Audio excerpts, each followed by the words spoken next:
जब वो दोनों मेडिसिन शॉप में होते हैं तब एशिन यूजिन से पूछती है कि क्या उसने सही से किया। यूजिन शर्माते हुए कहता है, मैंने कहा था ना कि इतनी पढ़ाई मत करना। एशिन फिर यूजिन को अपने सर्वेंट्स से मिलाती है जो कि उसके कॉमरेड्स भी थे। मिसेस हमान जो कि उसकी राइट हैंड होती है और मिस्टर हेरांग उसका लेफ्ट हैंड मैन। एशिन उनको अकेले बात करने के लिए छोड़ देती है। उसके जाने के बाद वो दोनों यूजिन को अपनी बातों से डराने की कोशिश करते हैं, पर तभी एशिन आती है और यूजिन को बाहर आने को कहती है। वो दोनों फिर रिक्शा में पीछे बैठ जाते हैं। यूजिन नर्वस था। वो एशिन से पूछता है कि वो कहाँ जा रहे हैं। एशिन कहती है कि उसने अब तक सोचा नहीं, वो बस उसके साथ ऐसे ही बैठना चाहती थी जैसे लास्ट टाइम वो साथ में चले थे। यूजिन ग्लोरी होटल जाने का सजेस्ट करता है ताकि वो एशिन को उसका मास्क लौटा सके। वो एशिन को अपने दोस्त के तौर पर होटल लेकर आता है। हीना नोटिस करती है कि वो थोड़ा डिस्ट्रैक्टेड लग रहा था। इधर वीसोंग टेलर के पास जाकर कहता है कि एशिन ने उसके लिए सूट सिलवाया था, वो छोटा हो गया है, इसीलिए वो और एक बनवाना चाहता है। वो टेलर उसे सूट का कपड़ा दिखाता है जो एशिन सिलेक्ट किया करती थी। वीसोंग उस कपड़े को याद रखता है। अपने कमरे में यूजिन एशिन से कहता है कि इससे पहले कोई उसके रूम में नहीं आया है। हाँ, लेकिन उसकी इजाजत के बगैर लोग इसे तहस नहस जरूर कर जाते हैं। एशिन कहती है कि उसके कमरे में कई कीमती चीजें होंगी। फिर यूजिन एशिन को देखकर कहता है, हाँ, अभी एक और ऐड हो गई। फिर यूजिन उसे एक म्यूजिक बॉक्स की ट्यून सुनाता है और पूछता है कि उसे वो कैसी लगी। वो कहती है कि वो कुछ और सैड ट्यून एक्सपेक्ट कर रही थी। वो पूछती है कि क्या उस म्यूजिक बॉक्स के पीछे कोई स्टोरी है। यूजिन उसे अपने स्ट्रगल्स के बारे में बताता है। जब वो अमेरिका में था उसे बुली किया जाता था और तब उसने एक शॉप के बाहर इस ट्यून को सुना था और वो उसे सुनकर बहुत रोया था। एशियन पूछती है कि क्या जोसन में आकर भी उसने ये म्यूजिक बॉक्स प्ले किया था। यूजिन कहता है उसने हाल ही में ये ट्यून सुनी थी जब उसने सुना था कि किसी को चोट लगी है। वो एशियन की बात कर रहा होता है। वो एशियन को दोंगमे से बच के रहने को कहता है क्योंकि शायद उसे उसकी आइडेंटिटी के बारे में पता लग चुका है। एशियन कहती है कि उसे शूट करने से पहले ही पता चल गया था मेरी आइडेंटिटी के बारे में, फिर भी उसने उसकी जान नहीं ली और मैं बाद में मिली भी थी उससे, पर वो अनजान बना रहा और आगे भी वो वही करेगा। यूजिन कहता है कि क्या दोंगमे भरोसे के लायक है। एशियन कहती है कि दोंगमे उसकी आइडेंटिटी कभी रिवील नहीं करेगा क्योंकि एक बार बचपन में उसने उसकी जान बचाई थी। उसने बचपन में दोंगमे की तरफ मदद का हाथ बढ़ाया था, लेकिन वो उसके हाथ को एक जंगली जानवर की तरह काटने की कोशिश करने लगा। एशियन को लगता है कि दोंगमे उसकी मदद की भरपाई इस बार चुप रहकर करेगा।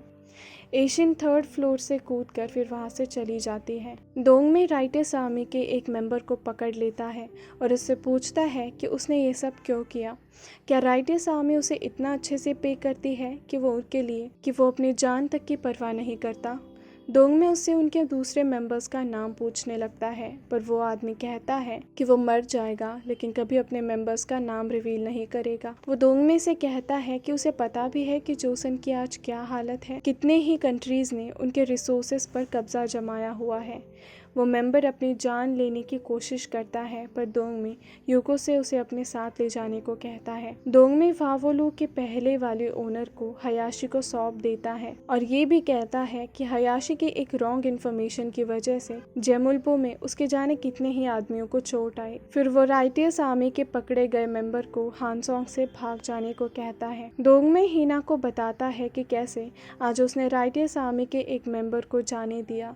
हीना पूछती है कि उसने ऐसा क्यों किया। दोंगमे कहता है कि अगर वो उसे मार देता तो उसके एक मेंबर को बड़ा दुख होता। वो यहाँ एशियन की बात कर रहा था। हीना कहती है कि आखिर किसके लिए वो अपनी जान दांव पर लगा रहा है। दोंगमे सोच में पड़ जाता है। रात को वो इंटरप्रेटर किसी से मिलने वाला था, तब वहाँ लॉर्ड ली आते हैं जो कि किंग की तरफ से होते हैं और उससे पूछते हैं कि वो किसके लिए काम करता है। जब वो कुछ नहीं बताता तब लॉर्ड ली इंटरप्रेटर को मार डालते हैं, ये कहते हुए कि वो खुद पता लगा लेंगे। दरअसल यूजिन ने लॉर्ड ली को सब कुछ बता दिया था कि कैसे इंटरप्रेटर ने कोर्ट में गलत ट्रांसलेशन दिया था। सुबह वांगसू यूजिन को ये बात बता देता है कि कैसे एक ही वार में लॉर्ड ली जोंग मुन ने उस इंटरप्रेटर को मार दिया।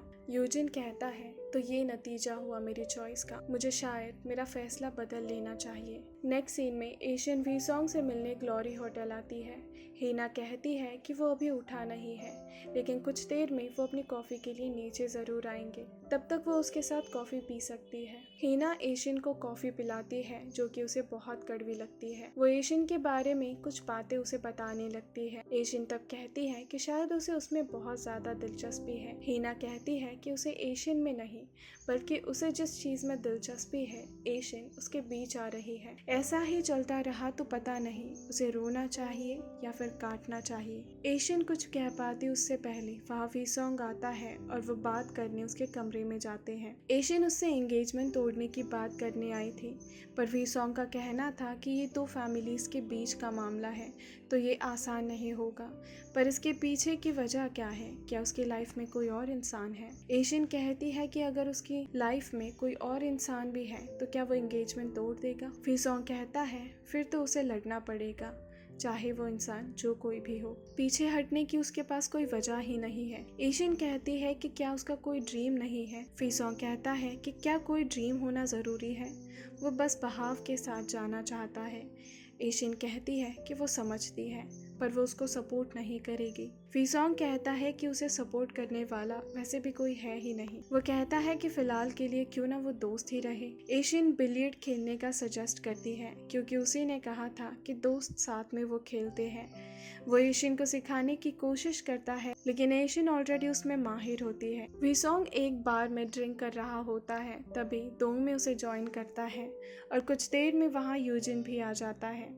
दोंगमे और यूजिन के बीच बात चल रही होती है कि यूजिन को एक लंगड़ाता हुआ आदमी दिखा था। तभी वी सॉन्ग को याद आता है कि एशियन भी उससे मिलने आई थी, तब उसके पैर पर शायद चोट लगी थी। वो तभी वहाँ से चला जाता है।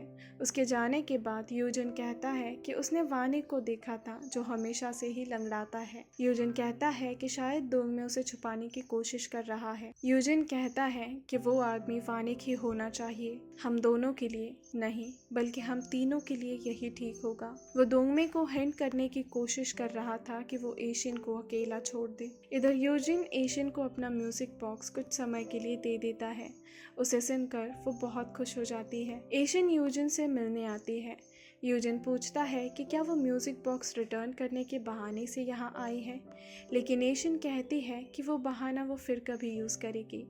आज उसे एक जेन्युइन प्रॉब्लम है और वो अपनी नोटबुक निकालती है और पूछती है कि पता नहीं इसे इंग्लिश में कैसे लिखते हैं। नोटबुक में जोसिन की भाषा में मैंने तुम्हें मिस किया लिखा होता है। यूजिन जो कि पढ़ नहीं पाता, वो इस बात को टालने की बहुत कोशिश करता है और कहता है कि एशियन को खुद को ट्राई करना चाहिए। एशियन थोड़ी गुस्सा हो जाती है, लेकिन फिर उसे याद आता है कि यूजिन ने उसे दिया हुआ लेटर भी नहीं पढ़ा था। एशियन को समझ आता है कि यूजिन जोसिन की भाषा सिर्फ बोल पाता है, उसे लिख नहीं पाता और पढ़ भी नहीं पाता। वो उसे फिर कहती है कि क्या वो ये पढ़कर दिखाएगा। यूजिन फिर बहाना बनाने लगता है, तब एशियन उस पर हंसने लगती है। इधर ली से हुन गुस्सा था कि सारे इंटरप्रेटर्स उसके पास ना आकर वानिक के पास मदद मांगने गए हैं, और ये भी कि वानिक ने उसे चाटा मारा, ये बात कोर्ट में सबको पता चल चुकी है। वो अपनी वाइफ को लेकर वानिक के पास फेवर मांगने जाता है ताकि वो जापान की अच्छी साइड में आ सके, पर वहां जाकर उसे इंसल्ट के अलावा कुछ नहीं मिलता। यूजिन पॉन शॉप से किंग के सीक्रेट फंड वाला डॉक्यूमेंट वापस लेता है। रास्ते से जाते वक्त उसे मिनिस्टर ली से हुन का कैरेज सामने दिखाई देता है। जापानीज सोल्जर्स को हराकर वो मिनिस्टर ली की गर्दन पर तलवार रख देता है और कहता है कि आज वो उसे मार कर ही रहेगा, एक अमेरिकन के तौर पर नहीं बल्कि एक जोसन के आदमी के तौर पर। वहाँ वो उस मिनिस्टर के सामने अपनी आइडेंटिटी रिवील करता है। डरा हुआ मिनिस्टर उसे अपनी जान की भीख मांगने लगता है। यूजिन कहता है कि वो उसे अभी नहीं मारेगा। घर आकर मिनिस्टर को पता चलता है कि उसकी वाइफ के यांग उसका सारा सोना लेकर भाग गई है। तभी बाहर से उस पर फायरिंग भी शुरू हो जाती है। वो अपने हाथों में बंदूक लिए बाहर आता है और अपने सर्वेंट्स को पुलिस को इन्फॉर्म करने को कहता है, ये कहते हुए कि उस पर अटैक हुआ है। अटैक के बीच यूजिन वो डॉक्यूमेंट मिनिस्टर ली के वास में रख देता है। तभी वहाँ लॉर्ड ली आकर उसके घर की तलाशी शुरू कर देते हैं।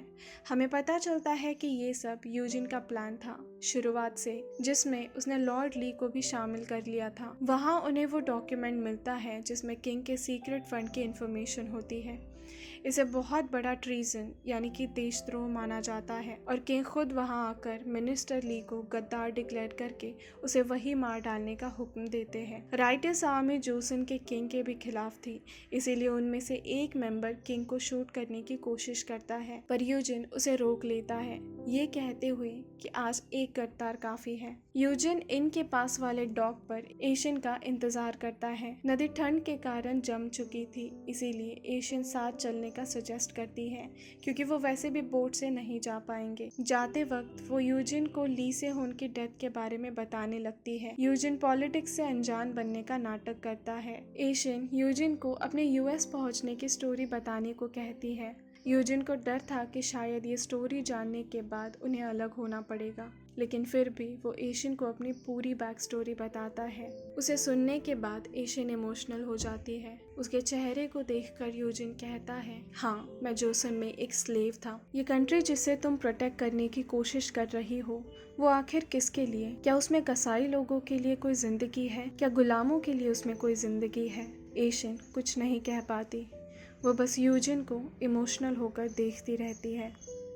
और यहाँ ये एपिसोड ख़त्म हो जाता है। उम्मीद करती हूँ आपको इस एपिसोड की एक्सप्लेनेशन पसंद आई हो। If yes, then do like the video, comment down below for your suggestions and subscribe the channel. मैं मिलूँगी आपको इस ड्रामा के एक नए एपिसोड के साथ। तब तक के लिए goodbye and take care.